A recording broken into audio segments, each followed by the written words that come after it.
Hello बच्चों। आज हम आपका रूस की क्रांति का जो चैप्टर है उसका टॉपिक पढ़ेंगे, औद्योगिक समाज और सामाजिक परिवर्तन। मैंने आपको तीन विचारधाराएं बता दी हैं जो समाज के परिवर्तन से संबंधित हैं। उदारवादी जो समाज में परिवर्तन चाहते हैं, नंबर रेडिकल भी समाज में परिवर्तन चाहते हैं, और रूढ़िवादी हैं जो कि धीरे धीरे चाहते हैं कि समाज में परिवर्तन हो और जो अतीत है उसको भुलाया ना जाए। तीनों विचारधाराएं आप ढंग से कर लेना। और अब हम पढ़ते हैं उस समय की बात जब काम जो था, जो भी वस्तुएं बनती थी वो हाथों से बनकर ना मशीनों से बनने लगी, यानी कि उद्योग लग गए। तो उससे पहले क्या होता था, जब उद्योग नहीं होते थे, लोग मशीनों से वस्तुएं नहीं बनाते थे, तो उस समय लोग खेती करके अपना जीवन व्यतीत करते थे। लेकिन जब उद्योग लग गए तो ऐसा था कि खेती में जो काम करता था, जो मजदूरी करता था, तो उसको कम पैसे मिलते थे इसके कंपैरेटिवली जो उद्योगों में काम करते थे। मतलब उद्योग में काम करने वाले मजदूर को ज्यादा मजदूरी मिलती थी और खेत में काम करने वाले मजदूर को कम मजदूरी मिलती थी। तो जैसे ही उद्योग लगे, तो सबसे पहले उद्योग लगे थे यूरोप में 1700 से 1800 के बीच में, और फिर अमेरिका में दो रेवोल्यूशन आई थी। औद्योगिक क्रांतियां दो आई थी, पहली इंग्लैंड में, दूसरी अमेरिका में।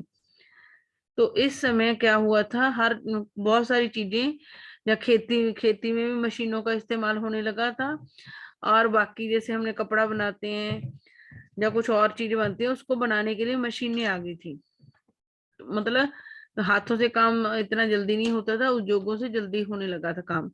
और लोगों नए नए उद्योग लगे थे और उद्योगों में मजदूरी भी ज्यादा मिल रही थी। तो हर उस टाइम लोगों के पास काम नहीं होता था, लोग खेती करके अपना जीवन व्यतीत करते थे। इसलिए जैसे ही उद्योग लगे तो लोग ग्रामीण क्षेत्र छोड़कर उन उद्योगों में आके काम करने लगे। तो इस तरीके से नए शहर बस गए थे। तो जिस समय की हम वहां रूस में क्रांति आई है, पहले विश्व युद्ध के दौरान की बातें जो भी हैं, तो उस समय क्या था, ये जो तीन विचारधाराएं, उदारवादी है, रेडिकल है और रूढ़िवाद है, इन तीन विचारधाराओं में ये बताया गया कि कौन समाज को बदलना चाहता था। तो ये तीनों रुझान हमें बताते हैं कि ये नए युग के घोतक हैं। पुराना क्या था, जब राजतंत्र होता था, राजे होते थे। लेकिन जब ये तीन विचारधाराएं आई तो लगा कि एक नया युग आ रहा है। और यह दौर गहन सामाजिक एवं आर्थिक बदलावों का था। इस समय समाज भी बदला और लोगों के काम धंधे भी बदले। जैसे कि आपको पहले पता, लोग खेती करके अपना जीवन व्यतीत करते थे। लेकिन इस समय जब ये तीन विचारधाराएं आई हैं, तो एक तो राजतंत्र खत्म हो गया था, होने लगा था, और प्लस लोग खेतों से अपनी जो जीविका कमाते थे उसकी जगह लोग उद्योगों में काम करके ज्यादा कमाने लगे। तो लोग अपने ग्रामीण क्षेत्र, गांव छोड़कर शहर के उद्योग की तरफ गए, और जिस उद्योग में वो काम करते थे वहीं बस गए। और इस तरीके से उद्योगों के लगने से बड़े बड़े नए नए शहर बस गए। और ये राजनीतिक रुझान, यानी कि तीनों, रूढ़िवादी विचारधारा, उदारवादी विचारधारा और रेडिकल विचारधारा के आने से लगा के ये नए युग के आने का आगाज था। और इस समय समाज भी बदला। जो खेती में काम करते थे वो खेतों को काम छोड़कर उद्योगों में काम करने लगे, ग्रामीण क्षेत्र छोड़ गए और शहरों में बस गए। आर्थिक बदलाव, वो काम धंधे का बदलाव हो गया। मतलब पहले ओनली लोग ज्यादा ग्रामीण क्षेत्र में रहते थे, अब शहर भी बस गए, समाज भी बदला। ये ऐसा समय था जब नए शहर बस रहे थे, उद्योग लगने से नए नए शहर बस रहे थे, नए नए औद्योगिक क्षेत्र विकसित हो रहे थे। क्योंकि एक उद्योग को देख के उसके आसपास और भी उद्योग लगते जा रहे थे, क्योंकि अगर एक उद्योग लगने की सारी शर्तें किसी स्थान पर पूरी हो जाती हैं तो दूसरे लोग भी उस उनका फायदा उठाते हैं और लोग भी वहां पे आके उद्योग लगा लेते हैं। तो नए नए औद्योगिक क्षेत्र विकसित हो रहे थे, बन रहे थे। और आप लोगों को पता है जो चीजें पहले तो हाथों से वस्तुएं बनती थी वो धीरे बनती थी, अब क्या हो गया था, ज्यादा तेजी से बनने लगी थी। तो उन वस्तुओं को बनाकर बेचना भी था, यानी कि उद्योगों में कच्चा माल लाना था। अगर कपड़ा बन रहा था तो उद्योग खेतों से उद्योगों तक कच्चा माल कपास पहुंचानी थी, फिर उससे बने हुए कपड़े को भी बेचना था। तो उसके लिए रेलवे सबसे अच्छा सस्ता साधन था, जिससे हम कच्चा माल भी सस्ता और जल्दी ले जा सकते थे और ज्यादा मात्रा में ले जा सकते थे, क्योंकि आपको पता है एक ट्रेन के अंदर कितने काफी वो होते हैं, डिब्बे होते हैं जिसमें ज्यादा सामान जा सकता है, जल्दी जा सकता है और सस्ता जा सकता है। इसलिए जब उद्योग लगे तो रेलवे का भी विस्तार हुआ, चाहे वो किसी भी महाद्वीप में हुआ, और औद्योगिक क्रांति संपन्न होगी। आप लोगों को पता होना ही चाहिए कि इंग्लैंड में जो औद्योगिक क्रांति थी वो 1700 से लेके 1800 के बीच में आई थी, और जो दूसरी क्रांति अमेरिका में आई थी वो आई थी 1820 से लेके 1870 तक। औद्योगिक फिर आपको भी पता कि कुछ ज्यादा मजदूरी मिल रही थी उद्योगों में काम करके खेती के मुकाबले। तो लोग, सारे लोग, चाहे वो औरतें थी, चाहे आदमी थे, चाहे बच्चे थे, सब कारखानों में चले गए काम करने के लिए। औरतें, आदमी, बच्चे सब उस समय काम करने के लिए उद्योगों में जाने काम चले गए। काम के घंटे यानी पाली बहुत लंबी होती थी, क्योंकि उस टाइम नए नए उद्योग लगे थे। लोगों को लगता था कि ज्यादा देर काम करेंगे तो ज्यादा पैसा मिलेगा, क्योंकि कमाई के साधन कम थे उस समय और मजदूरी बहुत कम थी।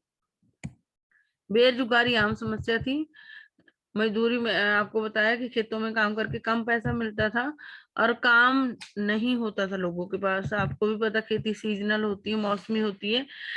खेती में साल में 2-4 महीने ही काम होता है, बाकी पूरा साल जो खेती पे निर्भर होते हैं लोग वो फ्री रहते हैं। तो बेरोजगारी ज्यादा होने के कारण जैसे जो लगे सारे बच्चे, औरतें और आदमी उद्योगों में जाने लगे और लंबा समय उद्योगों में ही बताने लगे, क्योंकि वहां उनको ज्यादा मजदूरी मिल रही थी। औद्योगिक वस्तुओं की मांग में गिरावट, और जब आपको पता उस समय लोगों को कमाई है नहीं थी तो वस्तुएं ज्यादा बनने लगी, तो उतनी वस्तु पैसा नहीं था लोगों के पास, तो लोग खरीद नहीं सकते थे। तो इतनी वस्तुओं की मांग ना होने के कारण उनकी मांग में गिरावट आ गई थी जब उद्योग लगे लगे थे। और जब ज्यादा पहले तो लोग धीरे धीरे वस्तुएं बनाते थे जितनी जरूरत थी, लेकिन उद्योगों में ज्यादा जल्दी बनने लगा। तो क्या होगा, जो लोग इतने उत्साह के साथ उद्योगों में काम करने गए थे, जब उद्योगों में वस्तुएं ज्यादा बनने के कारण काम बंद हो गया तो वो फिर दोबारा से बेरोजगार हो गए। शहर तेजी से बसते और फैलते जा रहे थे, इसलिए आवास और अब सभी लोग क्या कर रहे थे, चलो थोड़ी देर के लिए उद्योग बंद हुए लेकिन उद्योग फिर भी चलने थे। तो जब तेजी से उद्योग लगते जा रहे थे तो बड़े बड़े शहर भी बसते जा रहे थे। लेकिन क्या था, लोग ज्यादा समय अपना उद्योगों में बिताते थे, जिसके कारण एक तो सभी लोग जहाँ पे उद्योग लग रहा था वहीं जा रहे थे, तो उनके रहने के लिए आवास की प्रॉब्लम आ रही थी, एक साफ सफाई की प्रॉब्लम आ रही थी। क्योंकि जब हम सारा दिन उद्योग में बिताएंगे तो हम साफ सफाई की तरफ ध्यान नहीं दे पाएंगे। जब घर के सभी मेंबर उद्योग में काम करने लगे तो वो क्या करते थे, एक तो ज्यादा लोग एक जगह इकट्ठे हो गए तो उनके रहने की प्रॉब्लम आ गई, और प्लस वो साफ सफाई भी नहीं कर पाते थे।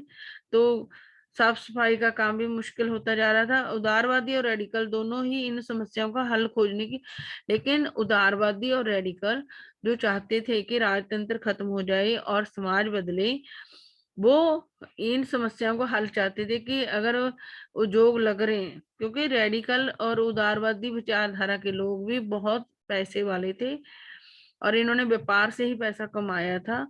तो ये चाहते थे कि उद्योगों का जो काम है वो तेजी से चले।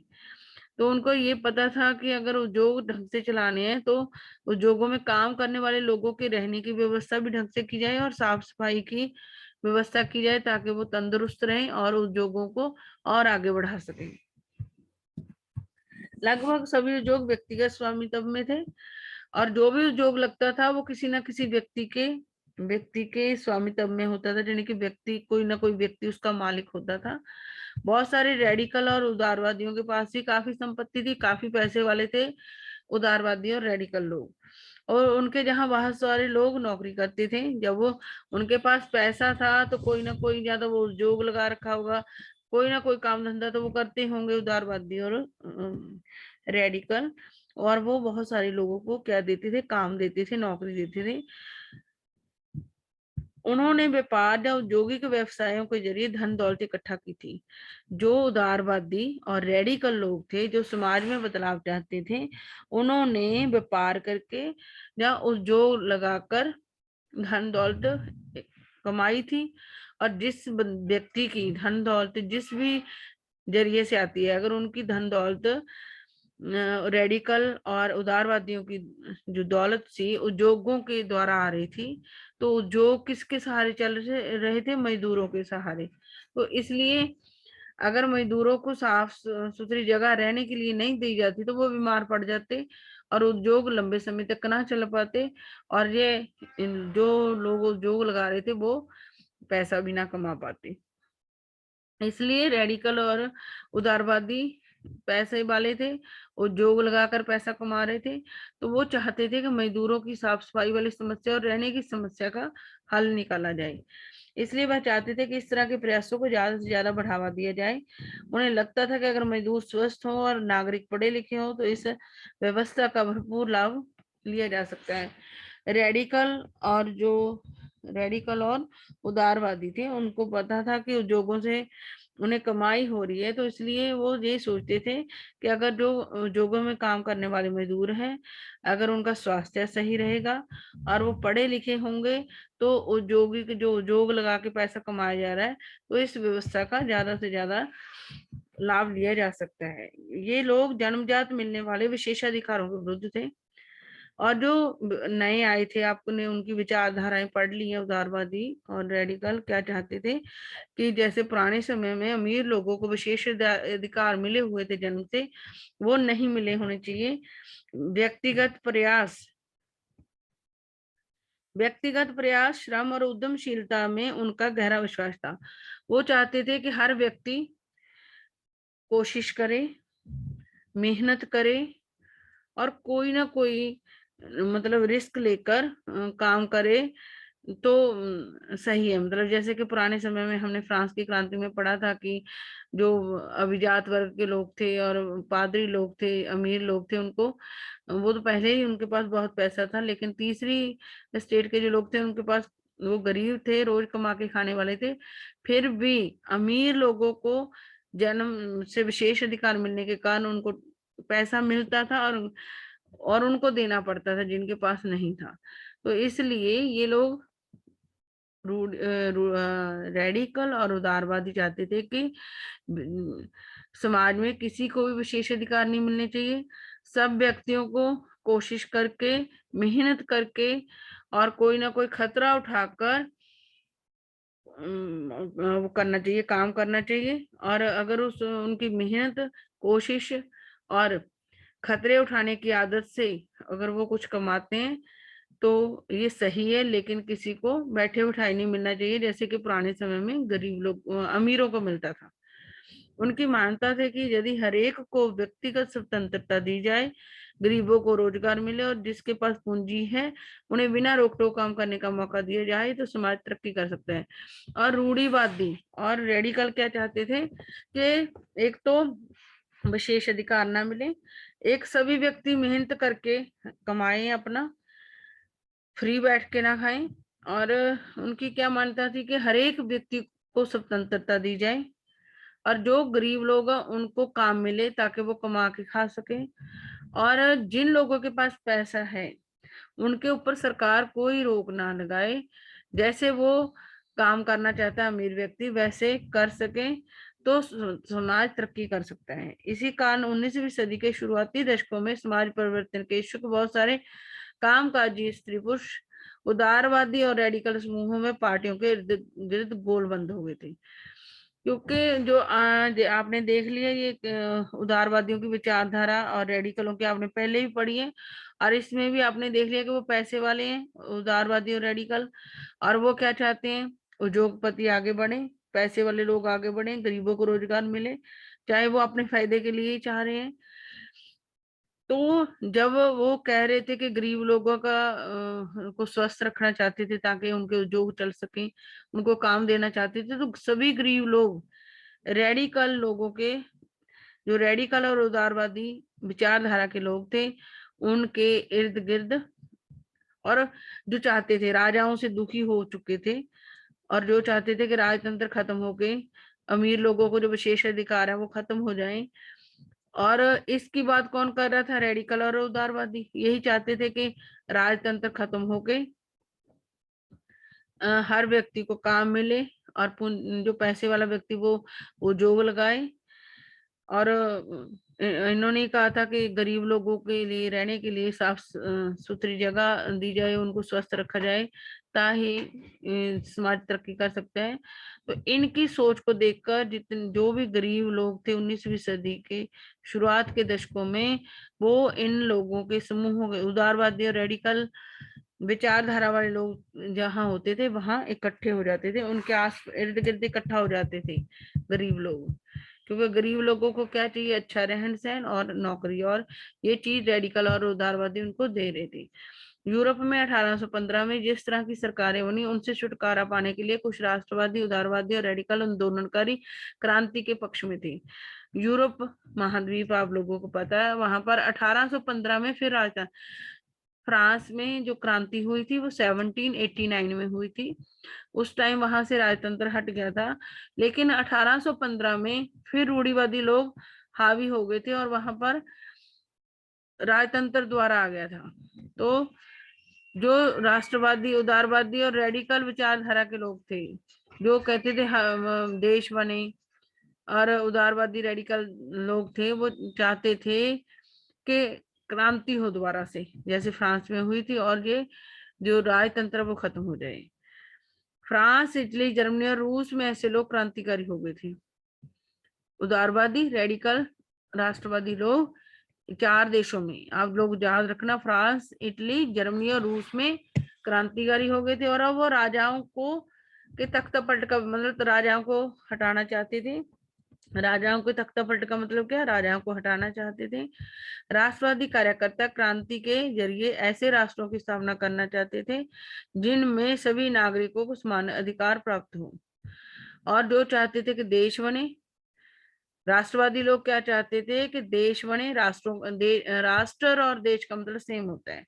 उस टाइम यूरोप में राजाओं का राज था, देश नहीं बने हुए थे। जैसे आज के मैप पर फ्रांस, इटली, जर्मनी, रूस अलग अलग दिखाई देते हैं, पहले यूरोप में ऐसा नहीं था, कुछ ही राजाओं के अधीन थे ये एरिया, जहाँ पर आजकल फ्रांस, इटली, जर्मनी, रूस है।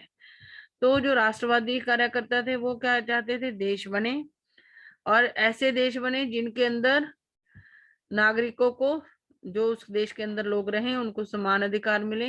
1815 के बाद इटली के राष्ट्रवादी गिसेप्पे मैजनी ने यही लक्ष्य प्राप्त करने के लिए अपने समर्थकों के साथ मिलकर राजा के खिलाफ साजिश रची थी।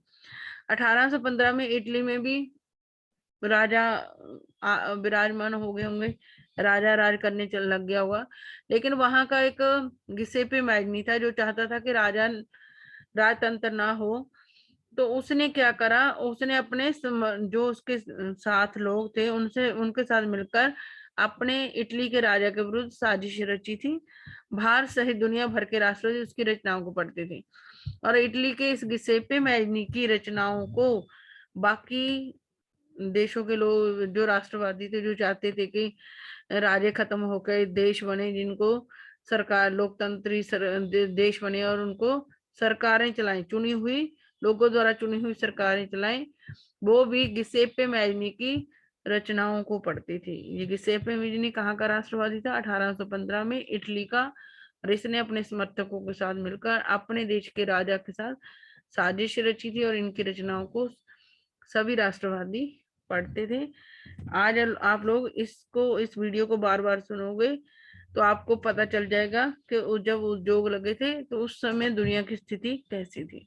तो अगला मैं जो टॉपिक है अगली वीडियो में वो करूंगी, और जो बच्चे इसको देखेंगे इसके बाद बताएंगे कि हमने ये वीडियो देख लिया और उनको समझ आ गई है और आपके यूटी स्टार्ट होने वाले हैं।